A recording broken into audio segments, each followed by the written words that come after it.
वऱ्हाड निघाले लंडनला हे नाटक माहिती नाही असा मराठी माणूस शोधूनही सापडणार नाही. म्हणजे या नाटकाची सुरुवातच होते की काशीराम जो आहे तर तो लंडनवरनं आलेला आहे आणि आल्याच तो आपल्या वडिलांना बाप्पाला आपल्या प्रेमाची म्हणजे जुडी या ब्रिटिश मुलीवर त्याचं प्रेम आहे त्याची कबुली देतो आणि त्याचा बाप्पांचा असलेला प्रचंड विरोध. पुढे जाऊन हा विरोध कसा मावळतं आणि यथावकाश सगळं वऱ्हाड लंडनला कसं जातं याची सुरस आणि धमाल उडवून देणारी गोष्ट म्हणजे वऱ्हाड निघाले लंडनला. पण 1977 साली लक्ष्मणराव देशपांडेंनी साकारलेली ही कलाकृती ही काळापुढची वाटत होती. पण आज आपल्या आजूबाजूच्या अनेक पालकांना हा प्रश्न पडतो आहे. म्हणजे पालक म्हणून त्यांचा मुलांच्या शिक्षणाला, उच्च शिक्षणाला, परदेशी जाण्याला, सेटल होण्याला, करिअर करण्याला विरोध नसतो. पण प्रश्न जेव्हा रिलेशनचा येतो, लग्नाचा येतो, तेव्हा अजूनही अडखळायला होतं का? अजूनही देश, धर्म, जात यांच्या अदृश्य रेषा आडव्या येतात का? तर याकडे पालक म्हणून नेमकं कसं बघायला हवं? पालक म्हणून मोकळी भूमिका घ्यायची म्हणजे नेमकं काय करायचं?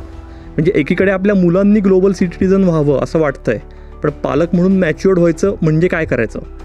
तर याच सगळ्या कळीच्या मुद्द्यांवर या एपिसोडमध्ये आपण चर्चा करणार आहोत.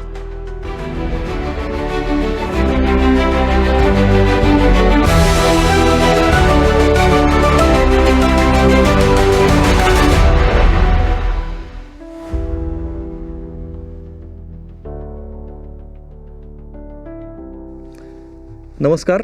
देहबान पॉडकास्टमध्ये मी निरंजन मेढेकर तुमचं मनापासून स्वागत करतो आणि आज आपल्यासोबत आहेत डॉक्टर उज्ज्वला बर्वे. नमस्कार. मनापासून स्वागत आहे ताई तुमचं. उज्ज्वला मॅडमविषयी सांगायचं म्हणजे त्या माध्यम अभ्यासक आहेत, प्राध्यापक आहेत, अनुवादक आहेत, लेखिका आहेत आणि आज या विषयावर आपण खास त्यांच्याशी चर्चा करणार आहोत कारण त्या खरोखर प्रगल्भ आहेत आणि त्यांची भूमिका ही त्यांच्या मी काही फेसबुक पोस्ट बघितल्या तर या ह्याच्यातनं मला असं वाटतं की या विषयावर मोकळेपणाने संवाद चर्चाही व्हायला पाहिजे. अगदी म्हणजे ते मोकळेपणाने सांगायला मला आवडतं म्हणूनच मी फेसबुकवर लिहिलं आणि मी काही पालकत्वाचा अभ्यास वगैरे केलेला नाही आहे. पण आता मला पालक असण्याचा 35 वर्षांचा अनुभव आहे. त्याच्यामुळे माझ्या परीनं नक्की मला मनापासून सांगायला आवडेल माझे काय अनुभव आहेत. सुरुवात अशी करता आली आपल्याला की 21व्या शतकातलं सगळ्यात आव्हानात्मक काही असेल तर ते कुठेतरी पालकत्व ठरतं आहे का असं तुम्हाला वाटतं? अनेक आव्हानात्मक गोष्टी आहेत, त्यातल्या पालकत्व ही गोष्ट आहेच आहे. म्हणजे मी आत्ताची जेव्हा तरुण मुलं मुली बघते ज्यांना छोटी बाळं आहेत तर मला असं वाटतं की अरे यांचं पालकत्व म्हणजे यांना पालक म्हणून जी काय कसरत करावी लागते ती माझ्या वेळच्यापेक्षा खूप जास्त आहे. कारण असंख्य गोष्टी आसपासच्या बदलल्या आहेत आणि मुलांना मिळणारं एक्सपोजर आहे, त्यांच्या अपेक्षा आहेत.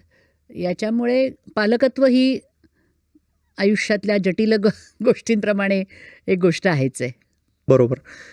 थोडं आता मी जसं इंट्रोमध्ये म्हणलं की पालक म्हणून जेव्हा आपण विचार करतो तेव्हा मुलांच्या उच्च शिक्षणासाठी त्यांचा अजिबातच विरोध नसतो. म्हणजे ती आता स्थिती तुम्ही परदेशी जा किंवा वेगळ्या शहरात जाऊन शिका याला विरोध नसतो, नोकरी करण्यालाही विरोध नसतो. म्हणजे हे स्थलांतर आता खूप काय म्हणून रुळलेलं आहे. पण प्रश्न जेव्हा रिलेशनशिपचा येतो किंवा लग्नाचा येतो तेव्हा अडखळायला होतं आहे अजूनही पालकांना? होतं आहे असं मला आसपास माझ्या मित्रमैत्रिणींशी बोलताना दिसतं. म्हणजे इथून पाठवणारे नाही. म्हणजे मी ऑस्ट्रेलियामध्ये गेले होते, तिथल्या मराठी समुदायाशी काही माझा संबंध होता. तर त्यावेळेला बोलण्यात असं यायचं की छोटी त्यावेळेला होती ना, तो गट सगळा लहान होता की माझी एक मैत्रीण होती, तिला 2 मुलगे होते. ते लहान होते त्यावेळेला, पण ती म्हणली माझं असं आसपासच्या मराठी कुटुंबांकडे लक्ष असतं. कुठे मुलगी जन्माला आली की जरा मला बरं वाटतं की वा आता आपल्याला आपल्या मुलाला मराठी मुलगी मिळण्याची शक्यता आहे ऑस्ट्रेलियातली. हे मला फारच म्हणजे गंमत वाटण्यासारखं होतं की अरे तुम्ही दुसऱ्या देशात गेलाय, तिथे राहताय, पण तुमच्या डोक्यामध्ये असं आहे की माझ्या मुलासाठी मी मराठी मुलगी शोधणार. म्हणजे त्यावेळेला हा विचार आला का नाही मनात त्यांच्या की माझ्या मुलासाठी मी मुलगी का शोधायला हवी आहे? माझा मुलगा स्वतः काही निर्णय घेईल किंवा त्यांनी मराठी मुलीशीच लग्न करायला पाहिजे असं मला का वाटतंय. खूपच गंमत वाटली मला. आणि माझी सुद्धा त्यावेळेला मुली एक दोन वर्षाची, 5 वर्षाची वगैरे अशी होती. म्हणजे मी अजून लग्नाचा काही त्यांचा विचार नव्हता केला, पण तरीही माझ्या डोक्यात तुलना आली की अरे मला असं मी करीन का? बापरे, माझ्या मुलींचं लग्न हे माझा मुख्य अजेंडा असेल का? तो मला करावा लागेल का? म्हणजे करायला हरकत नव्हती, पण ते माझ्यावर करायची वेळ येऊ नये. माझ्या मुलींनी त्यांच्या मनाने निवडावं असं त्याही वेळेला माझ्या डोक्यात आलं होतं. हां, पण त्यामुळे ते आहे की परदेशात जरी गेले तरी शक्यतो आपलीच मुलगी, म्हणजे मुलगी मुलगा जे काय असेल ते आपल्यासारखेच असावेत. मग त्या आपल्यासारखेमध्ये असंख्य भिंती आहेत. प्रदेशांच्या आहेत, वर्गाच्या आहेत, जातीच्या आहेत, धर्माच्या आहेत. मग त्या सगळ्यातून गाळून बरोबर मिळेल ते असं. मग आता मुलं जर प्रेमात पडली तर असं काही बघून पडत नाहीत ना. मग तिथे संघर्ष सुरू होतो. पण आपण मुलांना बाहेर पाठवतो, म्हणजे परदेशातलं सोडून द्या, इथल्या इथे सुद्धा त्यांना आपण घराच्या बाहेर पाठवतो, आपण शिकायला पाठवतो, वेगळ्या ठिकाणी नोकरीला पाठवतो. तर तिथे त्यांचा संपर्क अनेक जणांशी येणार, समाजातल्या वेगळ्या घटकांशी येणार. तो आपण नियंत्रित करण्याची इच्छा बाळगणं, म्हणजे अगदी मित्रमैत्रिणींपासून सुद्धा मी काही वेळेला बघते की तुझे मित्रमैत्रिणी या गटातले आहेत का, हां बघ बाबा वगैरे. पण त्याही पलीकडे जाऊन लग्नाची गोष्ट आली की तर संपलं. पण हे चुकीचं आहे ना. असं तुम्हाला मर्यादित स्वातंत्र्य मुलांना देता येणार नाही. आणि ज्या देशात तुम्ही जाता तिथल्या संस्कृतीचा प्रभाव होणारच ना, आणि व्हायला पाहिजे ना. तुम्ही एका काय म्हणायचं, जी संस्कृती ही जिवंत असते ना, शेवटी तुम्ही त्याचा अनुभव घेत असता, तुमचं पण जिवंत मन आहे, त्याचा तुमच्यावर परिणामच होऊ द्यायचा नाही. हे शक्य पण नाही आणि तसं करण्याच्या प्रयत्नाला अर्थही नाही असं मला वाटतं. तुम्ही खूप सारे महत्त्वाचे मुद्दे मांडले त्या उत्तरात. तर मग अजूनही कुठेतरी भारतीय म्हणू किंवा मराठी माणूस हा परदेशी जाऊनही मोकळा नाही असं दिसतं तुम्हाला कुठेतरी? मी अजूनही आपलं काय आहे किंवा आपली मुळं कुठं आहेत किंवा तेच धरून ठेवण्याची वृत्ती आहे मग ही कुठेतरी? मुळं धरायला काहीच हरकत नाही आहे, चांगली गोष्ट आहे ती. आपल्याला काय पूर्णपणे स्वतःला बदलून टाकायचं नाही आहे. परंतु मुलं एक वेळ कदाचित मोकळी होतील. म्हणजे आता ऐकून जे माहिती येते की अमेरिकेत गेले तरी त्यांचे मराठीच ग्रुप असतात किंवा त्यांच्यात फार क्वचित त्यांना तिथले इतर देशांमधून तिथे आलेले किंवा अमेरिकेतले मित्रमंडळी असतात. पण हे काही सर्वसाधारण विधान करता येणार नाही. पण त्यातला पालकांचा जो रोल आहे तो मात्र असा आहे की मग जा बाबा, मग कोण आहेत, मग तुला खायला हे मराठी मिळतं आहे ना, अमकं मिळतं आहे ना. आणि मग लग्नापाशी आल्यानंतर मग बरं मराठी नाही का, त्यातल्या त्यात भारतीय आहे का कोणी मित्रमैत्रीण, बरं मग ते नसेल तर मग कोण आहे. मग त्याच्यामध्ये कदाचित त्यांचा रंग, ते कुठल्या देशातून आलेले आहेत, या सगळ्याचा विचार त्यांच्या मनामध्ये येत असतो. आता थोडंसं माझ्या बाबतीत म्हणजे हे मी बघते, आता माझ्या दोन्ही मुली परदेशी गेल्या होत्या शिकायला आणि त्यांच्या बाबतीत तर थोडं लवकरच त्यांना तो अनुभव मिळाला. कारण 10वी झाल्यानंतरच त्या एक्सचेंज प्रोग्रॅमच्या अंतर्गत 1 वर्ष अमेरिकेला गेल्या होत्या. तिथल्या शाळेमध्ये गेल्या 1 वर्ष. 16 वर्षाच्या होत्या त्या, म्हणजे इथून गेल्या त्या 15 पूर्णच होत्या. 16वा वाढदिवस तिथे झाला. तर अर्थातच इथल्या अनेक पालकांचं आमच्याबद्दलचं मत, आमच्याकडे बघण्याची दृष्टी की काय बेजबाबदार पालक आहेत, या वयामध्ये अमेरिकेतल्यासारख्या ठिकाणी पाठवतायत, मुली बिघडून येतील. म्हणजे काय, तर मुलांच्या मागे लागतील, खूप लवकर त्यांना सेक्सविषयी आकर्षण वाटायला लागेल, कदाचित तो अनुभवही घेतील वगैरे वगैरे असं त्यांच्या डोक्यामध्ये असेल. पण कदाचित असं होईल या भीतीने बाकी जे उत्तम अनुभव त्यांना 1 वर्षात मिळणार होते त्याच्यापासून त्यांना दूर ठेवणं हाही योग्य पर्याय नाही. अशा वेळेला मुलांबरोबर संवाद असणं, म्हणजे त्या एक्सचेंज प्रोग्रामचे म्हणून काही नियम होतेच, त्यांना काउन्सिलिंगही होतं. पण 16व्या वर्षात आलेल्या किंवा परदेशी जाऊ घातलेल्या मुलीशी, आणि मुलगी असल्यामुळे आईने जास्त, म्हणून तिथे माझा थोडासा रोल जास्ती होता. मग आईने अगदी मोकळेपणाने बोललं पाहिजे. तर त्याप्रमाणे आमचा संवाद झाला की तू अशी अशी चाले बरं. त्याच्या आधी इथं ती 10वी झाली होती. आता आपल्याला माहिती आहे की आपण अमेरिकेतला नाव ठेवून उपयोग नाही. इथे सुद्धा 9वी 10वीपासून मुलांमध्ये जोड्या जमतात. ते नैसर्गिक आकर्षण असतं. काही जोड्या फारच आणखी पुढे जातात. ते आपल्याला ऐकायला येत असतं. तर त्याही वेळेला आमचं बोलणं व्हायचं की कसं आधी मैत्री झाली पाहिजे वगैरे वगैरे. जे थोर विचार आहेत ते मुलीशी बोलून पण काहीतरी तरी तुम्ही बोललं पाहिजेत की तुला एखादा मुलगा आवडला तर चांगली गोष्ट आहे, पण केवळ दिसणंच नसतं, बाकीचा आपला स्वभावही माहिती पाहिजे आणि ह्या जबाबदाऱ्या आहेत. हे इथं सुद्धा सांगायची गरज आहे. त्यामुळे परदेशी जाताना तर ते अर्थातच अधिक जबाबदारीने आपण सांगतो. तिथे कुटुंबातच राहणार होते, त्यामुळे असं काही स्वैर हे स्वातंत्र्य नव्हतं वगैरे वगैरे. आणि त्याच्यातून परत आल्यानंतर तर मुलींनी इतकं ते छान जग बघितलेलं होतं की आपोआपच त्यातले धोके, त्यांच्या मैत्रिणींचे त्यातले अनुभव, त्याच्यातून येणारी निराशा, दुसऱ्याचं का होईना हे पाहिलेलं असतं. त्यामुळे नातेसंबंधांकडे बघण्याचा नातेसंबंध म्हणजे त्या वयात बॉयफ्रेंड गर्लफ्रेंड असं मोकळेपणाने म्हणाल काही हरकत नाही की इतकी घाई करण्यासारखी गोष्ट नाही आहे, इतकं जीव टाकण्यासारखी गोष्ट नाही आहे, हे कळतं. पुढे मग आणखी थोडं मोठं झाल्यानंतर ग्रॅज्युएट झाल्यानंतर ज्या वेळेला गेला त्यावेळेला तर त्या अधिक वयाने पण मोठ्या होत्या, अनुभवाने पण मोठ्या होत्या. तर तिथे सुद्धा कोण भेटतंय कोण नाही भेटत आहे, पालकांशी संवाद हा सगळ्याचा अगदी गाभा आहे. म्हणजे आपले जे व्हिडिओ कॉल्स वगैरे पालकांचे होतात त्याच्या वेळेला हे मुलांना सांगण्याची संधी मिळाली पाहिजे की अगं काल म्हणजे माझ्या मुलीने एकदा केलं होतं, अगं मी ना जरा डेटिंग ॲपवर नाव नोंदवलं आहे, जरा करून बघणारे डेट. मग त्यावेळेला सांगितलं की जपून करा, हे करा ते करा, आपल्याला जे काही अनुभव माहिती असतात म्हणजे घाबरवू नये. उपकार मी तिला म्हणलं हे डेटिंग ॲप वगैरे काही नाही, ते बंद कर, जायचं नाही. तर तिने ते बंद नसतं केलं, ते मला सांगितलं नसतं. एवढी साधी गोष्ट आहे त्यातली. तर ठीक आहे, तिला सांगावंसं वाटतंय हे किती महत्त्वाचं आहे ना. मग असं ते परदेशी राहणं, परदेशी शिक्षण, बरं आपण ही थोडीशी तयारी ठेवली पाहिजे असं मला वाटतं की कोणीतरी भेटलं, आवडलं. तिच्या पहिल्याच सेमिस्टरमध्ये माझ्या एका मुलीला कोणीतरी आवडलं. आता आवडलं म्हणल्यानंतर तो माणूस कसा आहे हे चाचपण्यासाठी तुम्हाला त्याच्याबरोबर गेलं तर पाहिजे ना बाहेर, ज्याला डेटिंग म्हणतात. ते तर केलं पाहिजे ना, त्याच्याशिवाय कळणार कसं? मग आई नाही मी आज डेटवर चालली आहे किंवा मी आणि तो बाहेर चाललो आहेत वगैरे हे सांगायच्या मोकळेपणाने. आणि मग 4 महिन्यांनी नाही तो नाही आमचं नाही पटलं. म्हणजे अगदी ब्रेकअप म्हणण्या इतकं पण ते नव्हतं. हां, पण नाही पटलं पण वगैरे वगैरे हे कळत राहणं खूप आवश्यक असतं. मग आता तिला परदेशीच जोडीदार शोधायचा होता का असं ठरवून मुळात ह्या गोष्टी करू नयेत असं आमचं मत आहे.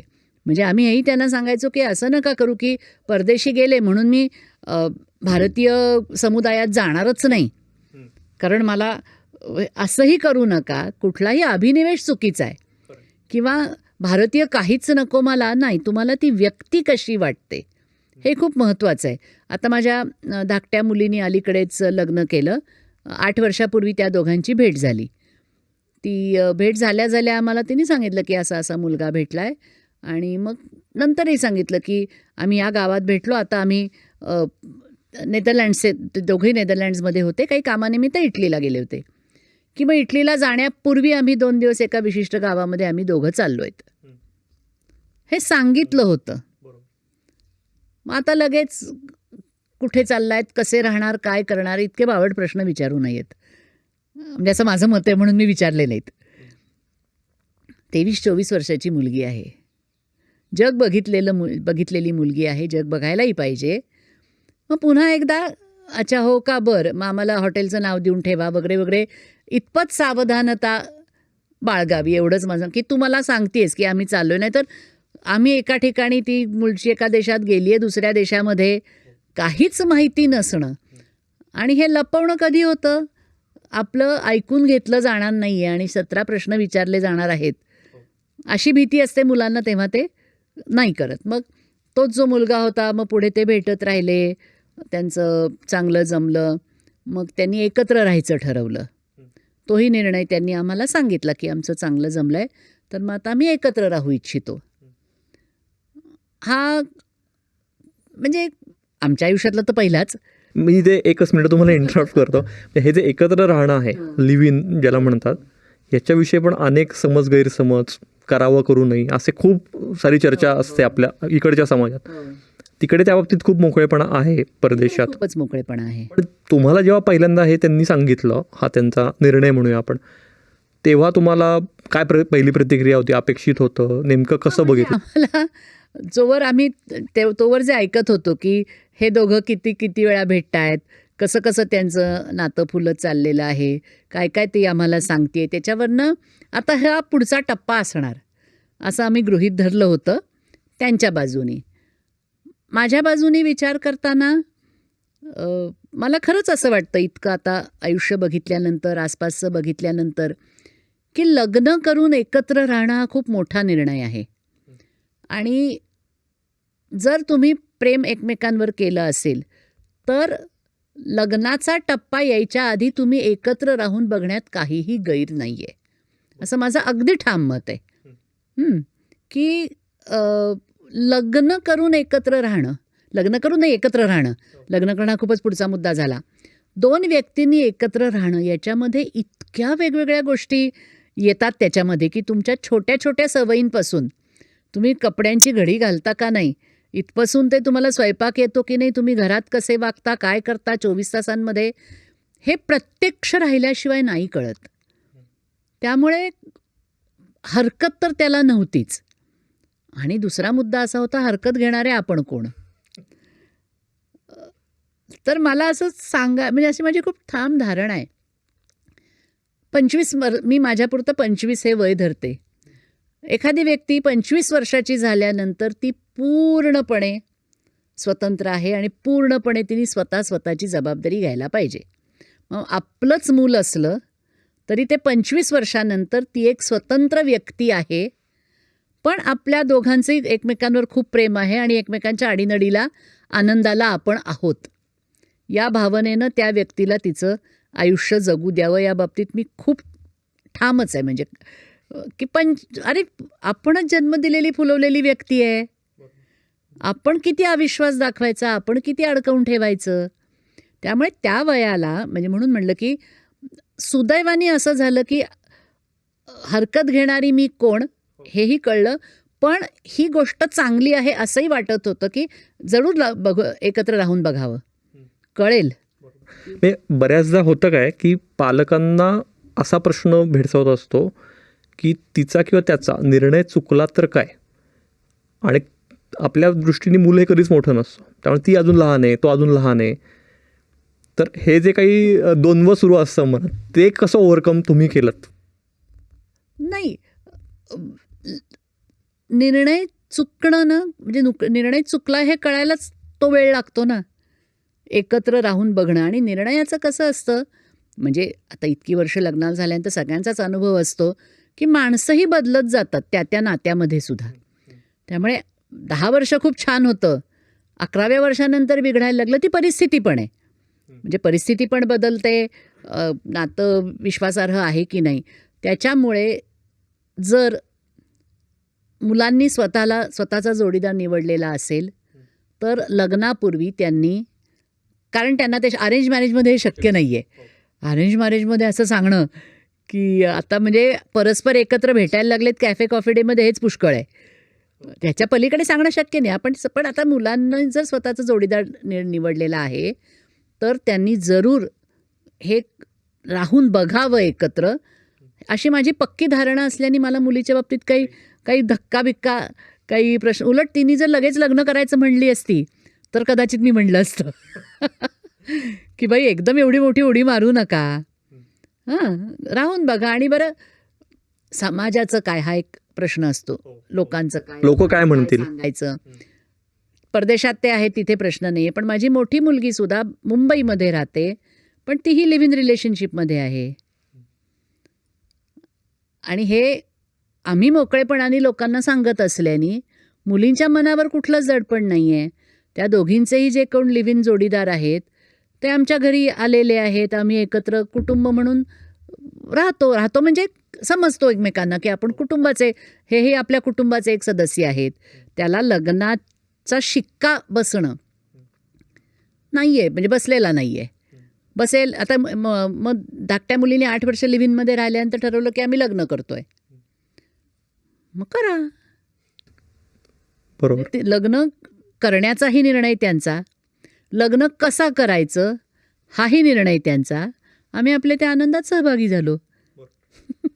लग्न कसं करायचं यावर येऊच आपण. पण त्याआधी थोडंसं मागे जाऊन तुम्ही जे म्हणलात ना की मुलांशी संवाद असणं प्रत्येक वयाच्या टप्प्यावर, तर मला तो मुद्दा खूप महत्त्वाचा वाटला आणि तो जाणून घ्यायला आवडेल. म्हणजे तुम्ही म्हणलात की 15व्या वर्षी 16व्या वर्षी त्या पहिल्यांदा जेव्हा स्टुडंट एक्सचेंज प्रोग्राममध्ये अमेरिकेला गेला तेव्हा तुम्ही त्यांच्याशी बोललात. पण हा संवाद लहानपणापासून अखंड सुरू असणं आवश्यक असतं का? आणि तो संवाद असावा म्हणजे नेमकं काय? म्हणजे आपण म्हणतो ना क्वालिटी टाईम मुलांसोबत घालवा. बरोबर आहे, हे अगदी गोष्ट असं चला आता संवाद करूया असं म्हणून तो होत नसतो. तो छोट्या गोष्टींमधनं होत असतो. तर त्या बाबतीमध्ये सतत मुलांबरोबर तुम्ही काही ना काहीतरी करत असणं याचा अर्थ काय? तुम्ही जर काही आज बातमी वाचलीत तर त्या बातमीचं तुमच्या बोलण्यामध्ये समावेश असणं, मुलं काय वाचतात ते त्यांच्याकडून ऐकून घेणं आणि जितकं मोकळेपणाचं वातावरण देता येईल. म्हणजे मी आता अलीकडेच दुसरा काहीतरी एक उद्योग सुरू केला, तो ह्याच्याशी संबंधित आहे आणि त्या बाबतीतही मी मुलींचं मत विचारलं होतं की म्हणजे आईवडील मुलांना वेळच देत नाहीत. तर माझं असं म्हणणं आहे की छोटे खेळ खेळा त्यांच्याबरोबर, तोही क्वालिटी टाईम आहे. तर मी मुलींना सहज विचारलं की असं म्हणण्याच्या आधी, आणि आम्ही स्वतः म्हणजे मी स्वतः खूपच खेळ म्हणजे मैदानी खेळ नाही, बसल्या गप्पांमधले असे खेळ खूप खेळतो. तर मी त्यांना म्हटलं की तुम्हाला काय याचा उपयोग झाला? तर त्या म्हणल्या, आणि हे तू आता विचारलंस की मैत्री कशी, तर त्या म्हणल्या की तुमच्याबरोबर अतिशय मोकळेपणा यायला अशा खेळांची मदत झाली. कारण थोडंसं खेळाचं स्वरूप आपण कशालाही दिलं की मग आपल्यासुद्धा कमतरता लक्षात येतात. म्हणजे अगदी साधा आपण जे पूर्वी खेळायचो ना, नावा फळफूल खेळ आहे हां, तर नाही बाबा आईला भराभरा नावच आठवत नाहीत असं जर दिसलं मुलांना, तर त्यांना वाटतं की अरे नाही, हे आई बाबा असं काही नाही, हे साधी माणसं आहेत, त्यांच्यातही काहीतरी कमी आहे. मग त्या खेळामध्ये ते एकमेकांची आपण चेष्टा करतो किंवा एकमेकांना बघ जमतंय का वाकुल्या दाखवतो. त्याच्यातून मोकळेपणा यायला आपण जर आपापल्या भूमिका घेऊन बसलो ना की हे असं करायचं का नाही, मी बाबा आहे म्हणून, मी आई आहे म्हणून, तर ते सोडून द्यायला पाहिजे ना. आपणही माणसंच आहोत.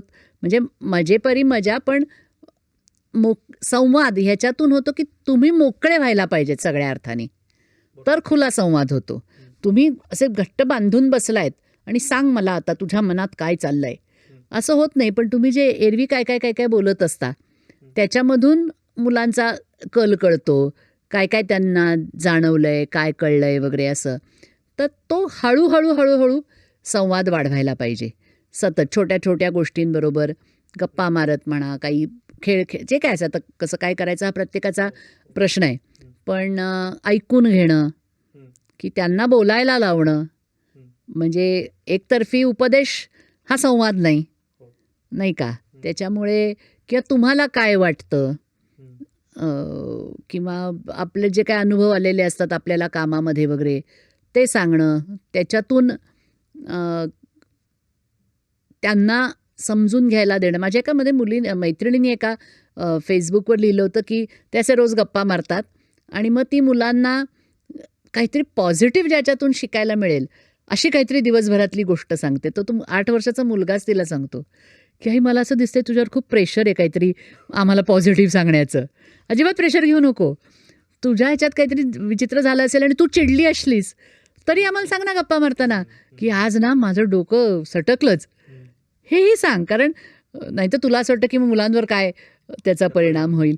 म्हणजे मुलं हुशार असतात, मुलं पण बघत असतात. ते आधीपासून तुम्ही करायला पाहिजे. तुमच्याकडे विस्तारित कुटुंब असेल, आजी आजोबा असतील तर आजी आजोबांबरोबर संवाद. पण मुख्य जबाबदारी आईवडिलांचीच आहे संवाद करण्याची. ती हळूहळू छोट्या गोष्टीतून होत जाते, मुलं टिपत जातात. तुम्ही हा एपिसोड इथपर्यंत बघताय याचा अर्थ तुम्हाला हा कंटेंट आवडतो आहे.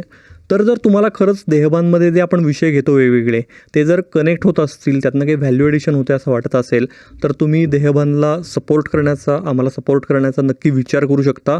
त्यासाठी मेंबरशिप आपण सुरू केलेली आहे आणि ही मेंबरशिप अगदी 29 रुपयांपासून दरमहा 29 रुपये अशी ती सुरू आहे. तर त्यामुळे त्याचाही नक्की विचार करा. तसंच यूट्यूबनी अलीकडे आणलेलं एक फीचर आहे हाईप. तर हा हाईपचा टॅब खाली कमेंट्स जिथे असतात तिथेच तुम्हाला दिसेल. आणि हो, हा सगळ्यांना दिसत नाही. जर तुम्हाला दिसत असेल तर तुम्ही लकी आहात. तर त्यामुळे हाईप नक्की करा. तुम्ही हाईप केल्यामुळे तुमच्या माध्यमातून हा एपिसोड आणखी काही हजार लोकांपर्यंत यूट्यूब पोचवेल. मॅडम आपण पुढे जाऊया. बऱ्याचदा असं होतं की मुलांना मोकळेपणा न देण्यामागे पालकांना आलेले काही पूर्वानुभव असू शकतात किंवा एकूणच आणि आजकाल म्हणण्यापेक्षा मुलींचे पालक असणं, आई बाबा असणं ह्याचं एक अदृश्य दडपणही असतं. म्हणजे तशा घटनाही आजूबाजूला घडतात, त्या नाकारण्यात काही अर्थ नाही. तर मग अशा वेळी तुम्ही जो मुलींना मोकळेपणा दिला सगळ्याच बाबतीत, तो शिक्षणाच्या बाबतीत असेल, परदेशी स्थायिक होण्याच्या बाबतीत असेल, लिव्ह इनमध्ये राहण्याच्या बाबतीत असेल, तर तुमचा यामागचा विचार काय होता? म्हणजे ते तो जो फाईन बॅलन्स म्हणतो ना आपण, की एकीकडे काळजी पण आहे, प्रेम पण आहे, पण दुसरीकडे मोकळीक द्यायला पाहिजे हे जाणवणं. सावधगिरी बाळगायची पण बाऊ करायचा नाही. हा तो एक फाईन बॅलन्स आहे की मुली आहेत, मग आता रात्री त्यांना जायचं असेल, कामानिमित्त असेल, आणखी कुठे जायचं असेल, मग जायचंच नाही का? तर त्यांनी काही साध्य होणार नाही, त्यांच्या संधी जाणार आहेत. मग छोट्या छोट्या खबरदारी काही आपल्याला घेता येतील का? हे जर करत राहिलो की कुठे चाललायत आम्हाला सांगा, तिथून निघताना फोन करा निघाली आहे, म्हणजे मग आम्हाला कळेल की विशिष्ट वेळात तुम्ही आला नाहीत तर काहीतरी आम्ही बघू शकतो. काहीच जर आणि आता तर आपली मुलं वाढताना मोबाईलचा जमाना आहे. म्हणजे काही लोक मुलांच्या मोबाईलमध्ये ट्रॅकर लावतात, तेवढं नाही आम्ही कधी केलं. पण तुम्ही कळवत राहा, कोणाबरोबर जाताय, काय करताय, आवश्यक ती काळजी घ्या. आणि ना मुलं पण आपल्याकडून टिपत असं, आपले म्हणून काही शेवटी संस्कार असतातच ना. आपण मुलांना वाढवलं आहे, आपण काही त्यांना मूल्य दिली आहेत म्हणल्यानंतर मुलं फार वेडंवाकडं वागणार नाहीत, हा विश्वास ठेवायला पाहिजे. अगदी आठवते माझी मोठी मुलगी ज्या वेळेला कॉलेजला गेली तर त्यावेळेला पहिल्यांदाच तिला कॉलेजमध्ये काहीतरी ग्रुप भेटला मुलींचा. मग आम्ही महाबळेश्वरला जाऊ का वगैरे, जा म्हणलं, मुली जाणार होत्या. मग तिथे 2-3 मुलींचे अचानक बॉयफ्रेंड आले. मग आता आपण एक रात्र आजचं वाढवूया राहणं, आणि मग ते एकंदर बॉयफ्रेंड आणि हे ते व्यक्ती वगैरे बघून माझी मुलगी म्हणली, नाही म्हणजे मला नाही हे बरं वाटत आहे आणि आपण एकच दिवसाचं सांगितलं होतं तर मी परत जाते ठरल्याप्रमाणे. हे तिने सांगितलं त्यावेळेला माझी भीती गेलीच ना सगळी पुढची, की हा जर सेन्स आपण मुलांमध्ये देऊ शकलो आहोत त्यांना, की नाही बाबा मला हे सगळं बरोबर नाही वाटत, मला त्या मार्गाला जायचं नाही आहे, म्हणजे बरं नाही वाटत आहे आणि तसं करायचं नाही आहे, हे शिकतात मुलं. आणि हे आपल्याला जाणवलं पाहिजे की आपली मुलं किती जबाबदारीने वागतील, नाही वागतील, त्यांच्या एकंदर नैतिक धारणा काय आहे, त्यांचा जीवनाविषयीचा विचार काय आहे. तर हे करण्याची काही गरज नाही आहे, काळजी करण्याची. धोके आहेत, धोके नाकारून नाही चालणार. आपण सगळेजणच पुरेशी खबरदारी घेऊन इकडे तिकडे जात असतो. नसती धाडसं करू नका, हो, पण सावध राहा, इतपत जमू शकतं. मला वाटतं हा मुद्दा खूप महत्त्वाचा आहे. खबरदारी घ्या, बाऊ करू नका. आता आपण लग्न कसं करायचं याच्यावर येऊ. म्हणजे जग पुढे चाललंय, प्रगत होतंय, सगळं आहे, पण तरी लग्न थाटामाटातच व्हायला पाहिजे अशी बहुतांश अजूनही आपल्याला धारणा दिसते. मला ना 2 मुली आहेत. लग्न आणि याच्या बाबतीत दोघींचे विचार सारखे होते. म्हणजे कसं, एक तर आमचं आम्हीच ठरवणार, म्हणजे त्यांचं विशिष्ट वय झाल्यानंतर मी आपलं आईचं कर्तव्य म्हणून विचारलं होतं, बाई काय करायचं आहे, शोधायचं आहे का आम्ही तुमच्यासाठी, तर सांगा. तर त्या म्हणल्या नाही, आम्हाला असं बघून करायचं नाही आहे, आमचं आम्हाला कोणी मिळालं तर हवं आहे, ते आम्ही बघू, तुम्ही त्याच्यात नाही मिळालं तर तोवर नाही, पण आम्हाला बघून लग्न करायचं नाही. एक मुद्दा संपला. असं दोघींचा समान होता. दोघींनाही मित्र मिळाले, दोघीही लिव्ह इनमध्ये की नाही आम्हाला लगेच लग्न करायचं नाही आहे, पण आम्हाला छान वाटतं आहे, कंपनी आहे, आम्हाला एकत्र राहायचं आहे. दोघी राहतात, एक परदेशात, एक भारतामध्ये, मुंबईमध्ये, पण व्यवस्थित चालू आहे. लग्न समारंभ करण्याशी किंवा त्यांच्या नात्याला कायदेशीर एक दर्जा विवाहित जोडप्याचा देण्याच्या बाबतीत मात्र आत्ता तरी दोघींची मतं वेगळी आहेत. म्हणजे मोठीला अजूनही काही लग्न करावंसं वाटत नाही आहे. धाकटीला मात्र लग्न करायचं होतं, कायदेशीर लग्न. पण मग ते कसं करायचं या बाबतीमध्ये तिच्या काही कल्पना होत्या. आणि मला नेहमी असं वाटतं की लग्न हे जाणत्या वयातच व्हायला पाहिजे. म्हणजे लग्न संस्थेविषयी पण मुलांनी विचार करायलाच पाहिजे की आपल्याला कशा प्रकारचं वैवाहिक आयुष्य हवं आहे. आणि जर समारंभ करायचा असेल तर तो समारंभ कसा असला पाहिजे या बाबतीतही मुलांनी विचार करायला पाहिजे.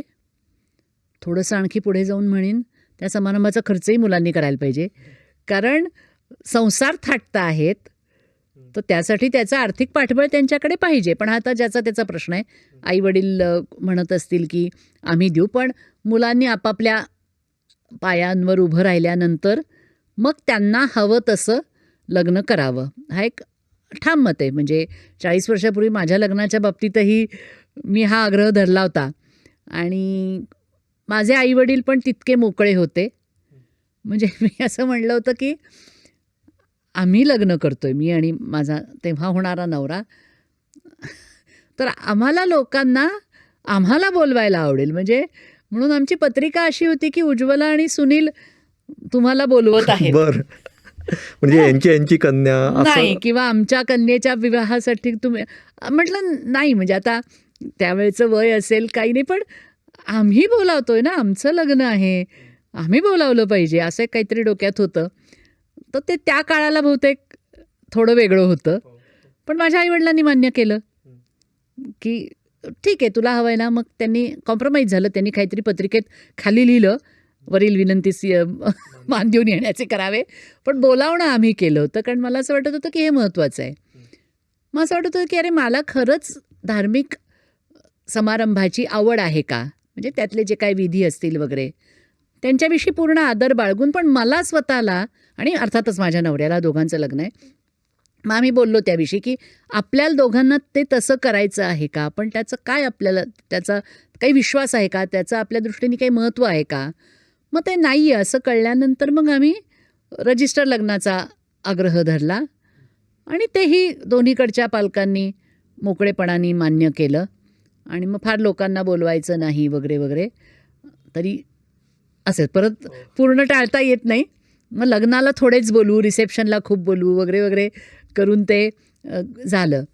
तर मला असं वाटतं की मुलांमध्ये हे येतं किंवा मॅच झालं आमचं की माझंही त्यावेळेला, आमचंही त्यावेळेला असं मत होतं. आणि आता मुलींचं की लग्न मला करायचं आहे, पण माझ्या काही छान कल्पना आहेत. मी माझा लग्न समारंभ कसा असावा याचा मी विचार केला आहे. काही काही आहेत माझ्या डोक्यामध्ये, हा असा असा असला पाहिजे, त्या पद्धतीने आपण करूयात. मग त्यावर तिने खूप वेळ दिला त्या दोघांनी की कसं हवं आहे, 6-8 महिने देऊन कसं हवं आहे, कुठे आपल्याला आवडेल. एक रजिस्टरच त्यांना नेदरलँड्समधलं रजिस्टरच केलं. मग जेवायला जायचे, मग ते रेस्टॉरंट कुठलं, हे सगळं त्यांनी स्वतः ठरव केली की असं करायचं आहे, तसं करायचं आहे. आणि मग पुण्यात एक छोटासा समारंभ झाला. त्याला कोणाला बोलवायचं आणि त्या समारंभात काय होईल हे त्यांनी आणि अगदी आमची धारणा आहे त्यांचं लग्न आहे. आम्हाला आमच्या ओळखीच्या लोकांना बोलावून जेवण देणं हे आवडतं, कधीही आवडतं. ते आम्ही एरवी करत असतो सतत. त्याच्याकरता मुलीचं लग्न हे निमित्त असण्याची गरज नाही आहे.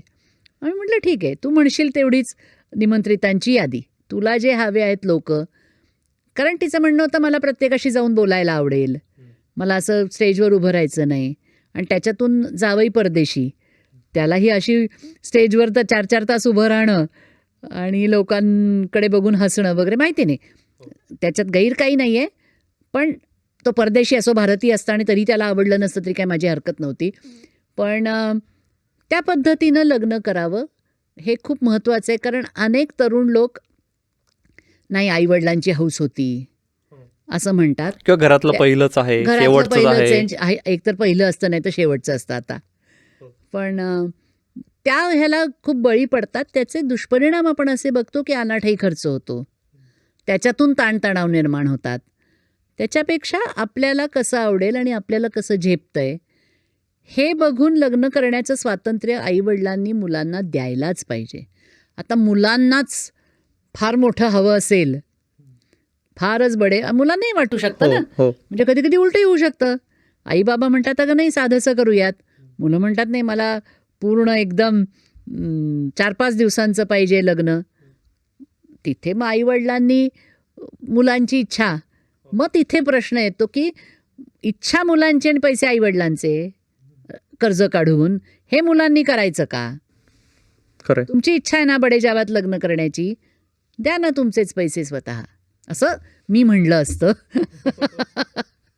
की बाई नाही आम्हाला एवढंच परवडतं, आम्हाला लग्नावर काही एवढा खर्च करायची इच्छा नाही आहे, तुम्हाला करायचं ना आम्ही सहभागी होऊ, सांगा कुठून त्याचे पैसे आणायचे ते, म्हणजे तुम्ही देताय का?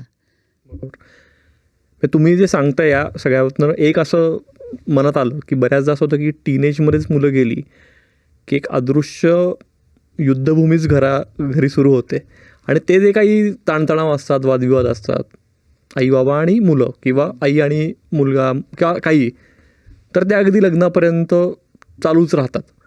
तर त्या उलट जी तुम्ही सगळीच भूमिका ऐकून घेतली किंवा भूमिका म्हणण्यापेक्षा तुम्हाला जे जे जगत आलेलं बरोबर, त्यामुळे कुठेतरी पीस ऑफ माइंड पण खूप मिळतो, मनःशांती पण खूप मिळते की बाबा हो. म्हणजे जितके आपले संघर्ष कमी होतील, जितकी आपल्याला एकमेकांची भूमिका समजून घेता येईल, तितकं अर्थातच मन शांत राहतं ना, आपोआपच, कारण तेवढे प्रसंग कमी झाले त्याच्यामुळे.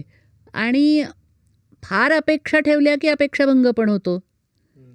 आणि कोणाकडून? स्वतःकडून अपेक्षा ठेवा, आपण दुसऱ्याकडून अपेक्षा ठेवायच्या आणि मग त्या त्यांनी पूर्ण केल्या नाहीत म्हणून आपण दुःख करून घ्यायचं, हे बरोबर नाही आहे. म्हणजे त्याच्यात काही अर्थच नाही आहे ना, की जे आपल्या हातातच नाही आहे, की नाही नाही माझ्या मुलांची माझी फार इच्छा होती मुलांना असं करावं, मुलींना असं करावं, नाही ना झाली पूर्ण, म्हणून दुःखी होण्यात काय अर्थ आहे? नाही का, तात्पुरतं वाईट वाटणं ठीक आहे, गमतीत बोलणं ठीक आहे, म्हणजे हा मुद्दा पुढे मुलांना मुलं होण्यापर्यंत पण जातो. हां, त्याही आत्ता भूमिकेत आम्ही आहोत. म्हणजे मला असं पहिल्यांदा वाटायचं, मला फार हौस होती. म्हणजे काही जणांना कसली हौस असते की नाही काहीतरी करायची, मला आजी व्हायची हौस होती भयंकर. आणि हे मुलींशी बोलण्यात यायचं, पण सुरुवातीला यायचं कधी, जेव्हा अजून त्यांच्या लग्नाचाही पत्ता नव्हता त्यावेळेला, की नाही बघा तुमचं लग्न झालं की कसं वगैरे वगैरे, ते गमतीत. आणि हा संवादाची हीच आहे ना, तुम्ही बोलत राहता काहीतरी कळत. पण जेव्हा खरोखरी त्या वयाच्या मुली झाल्या, मग त्यांचे काही विचार आले की नाही आम्हाला लग्न करायचं आहे, नाही करायचं आहे, लग्न झालं तरी आम्हाला मूल हवं असेल का नाही अजून आम्हाला माहिती नाही आहे, कदाचित होणार. मग त्या गंभीर चर्चा झाल्या. मग तिथून मात्र मग आपल्या इच्छा त्यांच्यावर लादणं किंवा त्या सतत लादणं तर सोडून द्या, मग त्या सतत व्यक्त करणं की नाही गं काय गं बाई, म्हणजे कधी एकदा मी नातवंडाचं तोंड बघ, असं म्हणू नाही, कारण हे मुलांचं आयुष्य आहे आणि आपण वाढवलेल्या मुलांना सारासार विचार करता येतो यावर आपणच विश्वास ठेवला नाही तर काय करणार ना आपण. तर तिथपर्यंत जातं ते, म्हणजे त्यांनी करिअर कोणतं निवडायचं, इथपासून लग्न कधी करायचं, लग्न करायचं का नाही, केल्यास कोणाशी करायचं, कधी करायचं, कसं करायचं, आणि पुढे संसार कसा करायचा. त्या संसार कसा करायचा मध्ये मुलं बाळं आलीच ना, पण तोही निर्णय. आणि आता अशी खूप तरुण मुलं बघतो आपण की ज्यांना नको असेल मूलबाळ, लगेच नको असेल किंवा काही त्यांचा निर्णय असेल, त्याच्या बाबतीत आईबाबांनी एका ह्याच्या पलीकडे म्हणजे अजिबातच लक्ष घालू नये. आणि प्रेशर किंवा त्याचं त्यांना प्रेशर येईल, इमोशनल ब्लॅकमेलसारखं, किंवा असं करू नये इथपर्यंत आपल्याला म्हणजे असंच आहे ना शेवटी, की ते स्वतंत्र व्यक्ती आहेत. ठीक आहे, आपली मुलं आहेत म्हणून, पण स्वतंत्र व्यक्ती आहेत ना, त्यांचं त्यांना ठरवू दे, कळू दे, त्यांना माहिती आहे त्यांना आयुष्य कसं जगायचं आहे, इथपर्यंत आपण त्यांना सोडलं पाहिजे मोकळं. म्हणजे मागे लोकमतमध्ये मला वाटतं तुम्ही एक जे पत्र लिहिलेलं की लग्नाळू मुलीला आहे का असं आपण हे करू की तेव्हा काही घटना घडलेली त्यावरून हां. तर त्यात तुम्ही तेच म्हणलेलात की तो विचार लग्न करण्याचा किंवा कमिटेड रिलेशनशिपमध्ये पडण्याचा त्यामागची भूमिका बऱ्याचदा मुलामुलींना पण नसते का, आणि ती रुजवण्याचं पण काम हे कुठेतरी कळत नकळत पालकांचं येतं, तो विचार रुजवण्याचा. अगदी म्हणजे म्हणूनच आता असं झालं ना की मॅरेज काउन्सेलिंग वगैरे करावं लागतं, प्री मॅरिटल काउन्सेलिंग करावं लागतं, होणाऱ्या सासवांचंही करायला लागतं की तुम्ही सुनेकडे कसं बघा किंवा कशा तुमच्या अपेक्षा ठेवा. तर ते आहे ना की लग्न या वय झालं म्हणून लग्न करणं, जे लग्नाचं वय किंवा आता वय झालं म्हणून लग्न करणं किंवा काहीतरी वेड्यावाकड्या सवयी लागल्या आहेत, चला लग्न केल्यानंतर सुधारेल, लग्न करण्याची ही कारणं नाही आहेत. म्हणजे आता अनेक समाजांमध्ये त्या व्यक्तीच स्वतःचा जोडीदार ठरवतात. मग प्रेमातून असेल किंवा आता म्हणून डेटिंग ॲप्स पण आहेत, पण पुढाकार ज्यांना लग्न करायचं आहे त्यांचा असतो. आपल्याकडे अजूनही पुढाकार पालकांचा असतो, हरकत नाही आहे त्याला, पण त्या व्यक्तीची लग्नासाठी पूर्ण मानसिकता झाली आहे का तयार, हेही बघणं खूप आवश्यक आहे. मी एखाद्या पुस्तकातच असं वाचलं होतं की भारतामध्ये लग्न म्हणजे मुलाला बायको शोधण्याचे पण कष्ट नाही घ्यायला लागत. म्हणजे संसारात तर नाहीच कष्ट घ्यायला लागत समजा, पण काहीच करावं नाही लागत. आयती बायको मिळते, आयता नवरा मिळतोय आणि मज्जा वाटते सगळी, कारण ती लग्न समारंभाची एक हौस आहे ना, मोठमोठाले लग्न करण्याची वगैरे. तर हेही आधीपासून व्हायला पाहिजे ना की काय बाबा लग्न म्हणजे काय आहे, तुम्हाला तुमचं मग संसार करा, करिअर करा. बरं आता मुली असोत मुलगे असोत करिअरविषयी बोलावंच लागतं, दोघांचंही करिअर महत्त्वाचं आहे. तर त्याच्यामुळे त्याच्यामध्ये काय तुमच्या जबाबदाऱ्या असतील, तुमच्या म्हणून जर काही धारणा असतील की नाही मुलं झाली तर मुलांना वेळ देता आला पाहिजे. आणि मग आता म्हणजे मी काही अशा मित्रमैत्रिणींचं ऐकते की आम्हाला आजी आजोबा म्हणून आम्ही तुमची मुलं वाढवू हे गृहीत नका धरू, असा आजकालचा एक हे आहे. हां, की आम्ही पूर्ण वेळ आजी आजोबा, आमच्या जीवावर तुम्ही मुलं नका जन्माला घालू. हेही त्या की शेवटी आपण प्रेमाने करतो, आपण असतो, पण मूल जन्माला घालणं केवढा मोठा निर्णय आहे आजच्या या काळामध्ये. काळ सतत बदलतोय ना, त्याच्यामुळे तिथपर्यंत त्याच्यामध्ये आईवडिलांचं किती इमोशनल त्यांच्यावरती दबाव असावा हाही विचार करावा लागतो. आत्तापर्यंतचा एपिसोड तुम्हाला कसा वाटला आम्हाला नक्की कळवा. मला माहिती हा विषय जरा वेगळा आहे, ऑफबीट आहे, पण मला असं वाटतं की सतत आपण काय म्हणू की ह्यांनी पण थोडे वेगळे विचार पण आपण करू शकतो का, वेगळ्या शक्यता गृहीत धरू शकतो का, हे पण सारखं अधनंमधनं आपण चाचपडून पाहिलं पाहिजे. तर यामुळे पण आपण देहबंदमध्ये असे हे वेगळे विषय मुद्दामून चर्चेला घेतोय, तसे गेस्ट आपण आवर्जून बोलवतो आहे. त्यामुळे तुमची भूमिका यावरची काय आहे तर ती पण तुम्ही तुमच्या ठाम शब्दात मांडू शकता, व्यक्त होऊ शकता. तर कमेंट नक्की करा. मॅडम आपण पुढे जाऊया. म्हणजे हे सगळं जरी असलं तरी कुठेतरी ती अनामिक भीती असते की लोक काय म्हणतील. खरं आहे. तर काय म्हणतात नेमकं लोक? माझा ना त्या बाबतीतला अनुभव असा आहे की एकतर आपण एवढी मनाशी खुणगाट बांधली पाहिजे की काही झालं तरी लोक बोलणार आहेत. पण बोलणार आहेत म्हणजे काय, शेवटी जाता जाता बोलतात. बोलणार म्हणजे ते काही तुम्हाला येऊन टोचतायत का काय करतायत, तर तुम्ही ते किती मनावर घ्यायचं. आता लोक वेगवेगळ्या समाजांमध्ये राहत असतात, त्यांची कुटुंब व्यवस्था वेगळी असेल वगैरे वगैरे, ते सगळ्यांना लागू नाही करतायत. परंतु एका हद्दीच्या पलीकडे लोक काय म्हणतात, काय त्याचा विचार करून आपण करणार आहोत. म्हणजे माझ्या मुली लिव्ह इन रिलेशनशिपमध्ये आहेत, हे मी कधीही लपवलेलं नाही आहे. मला जर कोणी विचारलं काय चाललं आहे मुलींचं, लग्नाचं काय, नाही, मित्र मिळालेत आणि ते सध्या एकत्र राहत आहेत, हे खुलेपणाने मी सांगत आलेली आहे. तर त्याच्यावरून काय होतं, तुम्ही मोकळेपणाने सांगितलं ना, किमान तुमच्या तोंडावर तरी लोक काही हे करत नाहीत, उलट चांगली प्रतिक्रिया देतात. म्हणजे आमच्या साधारण 90च्या वयातल्या आमच्या एक ओळखीच्या आजी होत्या. त्यांनी विचारलं मला की काय मुलींचं काय चाललं आहे, लग्न कधी करणार. म्हटलं अहो नाही, आता काय खूप छान मुलगे आहेत त्यांना, दोघी नाही म्हणजे दोघींना चांगले मित्र आहेत, आम्ही भेटलो आहे त्यांना, आमच्या घरी ती मुलं येऊन गेलेली आहेत, पण आता लग्न करायचं नाही, एकत्र राहत आहेत. मात्र ते 90 वर्षाच्या आजी म्हणल्या हरकत नाही, जाऊ दे, कंपनी असणं महत्त्वाचं. वा, एकमेकाला आहेत ना. आता हे छान वाटलं ना मला ऐकून. आता त्यांना खरंच तसं वाटत होतं का मी गेल्यानंतर त्या काही वेगळंच बोलल्या, असं मला काय करायचं आहे, मला थोडी ना कळणार आहे. पण काही नाही तर तत्क्षणी त्यांचा जो काय प्रतिसाद होता आणि तो खरा आहे असं मी मानून चालेल ना. माझं दुसरं पण एक म्हणणं असतं, माणसाच्या मनात असलेलंच तो बोलतो, असं आपण गृहीत धरून चालायचं नाही का. आपण खोटं बोलत नाही, दुसरेही बोलत नसतील खोटं, असं गृहीत धरून चालायचं. छान वाटलं की अरे कदाचित ह्या बाईंना कधी हा विचार करायची, याविषयी बोलायची पण कधी संधी मिळाली नसेल. त्यांना वाटलंही असेल त्यावेळेला की कंपॅनियनशिप महत्त्वाची लग्नामध्ये, नाही का, एकमेकांसाठी असणं. मग त्यामुळे लोक मोकळेपणाने सांगतात. आता भेटले आमच्या मुलींचे बॉयफ्रेंड, त्यांना भेटले तरी असं काही हे नसतं कोणाच्या नजरेत कुतूहल की असं काही नाही की आहे, कारण आता हे वाढतही चाललंय. पण मला असे काही मित्रमंडळी आमची माहिती आहेत की त्यांची मुलं तिकडे एकत्र राहत आहेत, मुलगा आणि त्यांचे जे कोण मुलगा मुलगी पार्टनर असतील, पण ते इथे लपवून ठेवतात.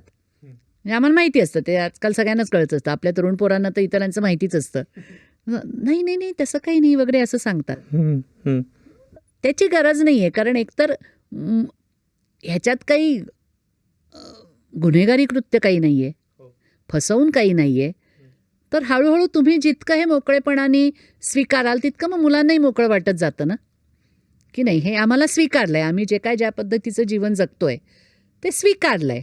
म्हणून मग आपण म्हणजे हौसेने त्याचा डांगोराही पिटायची गरज नाही आहे की खूप म्हणजे लाज वाटण्यासारखी ही गोष्ट नाही आहे आणि अभिमानाने सांगावी अशीही नाही आहे, पण ही वस्तुस्थिती आहे. हे असं असं आहे बाबा. आणि जोवर मुलांना माहिती आहे की आई बाबा आपल्या पाठीशी आहेत, तोवर मुलं पण निर्धास्त असतात. ते आपण करायला पाहिजे. म्हणजे तो विश्वास किंवा ती संवादाची वीण कायम राहणं हे खूप महत्त्वाचं आहे.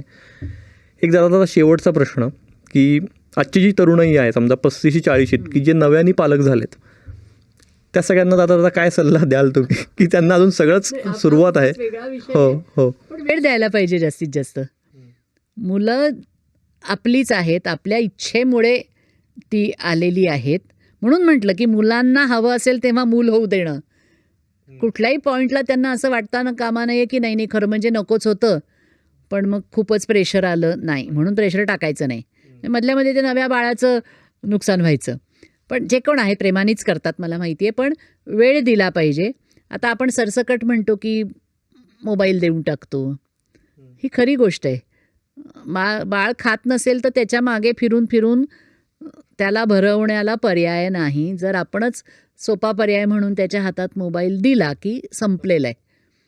त्यामुळे ते देणं, बोलत राहणं आणि आपल्याला वाटतं तितकं मुलं काही हे नसतात. तर थोड्याशा त्या वयाच्या पलीकडच्या किंचित जरी गोष्टी आपण बोललो तरी कळतात. म्हणजे मी एक छोटासा अनुभव सांगते की मी माझ्या मुली अगदी लहान होत्या, म्हणजे धाकटी 2 वर्षाची आणि मोठी 5 वर्षाची असताना मला 3 महिन्याकरता परदेशी जायची संधी मिळाली एका शिष्यवृत्तीवर.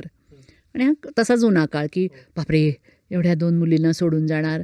तर माझी मुलगी 5 वर्षाची होती, पण मी दुसरीला दोघींना घेऊन बसले. त्यांना असा नकाशा ठेवला समोर.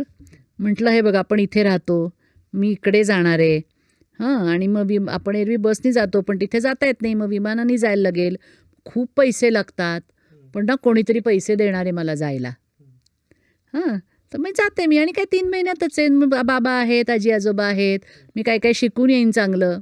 कळतं मुलांना. हे सांगा ना. मी जर खोटं सांगून गेले असते, नाही 2 दिवसासाठीच चालली आहे ते, नाही सांगितलं की जाणार आहे, तुमचा तेवढा वाढदिवस येईल बरं का, तेव्हा आपण मज्जा करा वाढदिवसाला वगैरे वगैरे सांगून तुम्ही वातावरण निर्मिती करणं. मग माझी छोटी मुलगी जे अगदी बोलायला लागली, ती डोक्यानं विमान गेलं की ती म्हणायची आईचं विमान. हे कळतं मुलांना. आणि मग खरंच नाही म्हणजे आईशिवाय आता मुलांचं कसं होणार असं काही नसतं. सगळे असतात. बाबा मुख्यतः असतात. बाबा त्यांच्यासाठी तेवढेच महत्त्वाचे जेवढी आई महत्त्वाची आहे. त्यामुळे आईच माझ्याशिवाय होणार नाही असं काही सांगायला पाहिजे. आणि ते कसं सांगतात त्या वयाला झेपेल असं सांगा ना. मला अगदी आठवतं आहे, आम्ही असं तो नकाशा काढून बसलो होतो आणि बोललो होतो. Thank you madam. म्हणजे खूपच वेगवेगळ्या विषयांवर चर्चा झाली.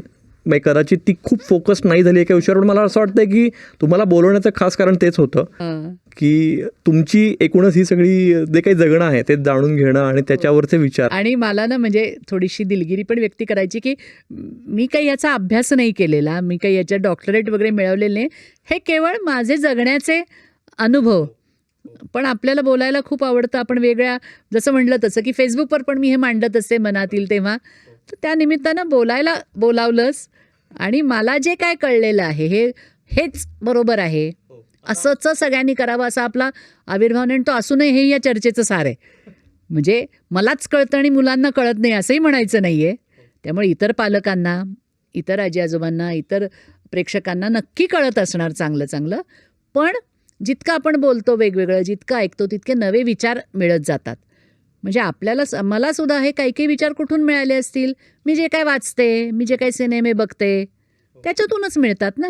आपण अधिक संपन्न होत जातो, काहीतरी एक वेगळं ऐकायला मिळतं. एवढीच अगदी नम्र माझी भूमिका आहे हे सगळं सांगतानाची, जी मी आधी पण सांगू शकले असते.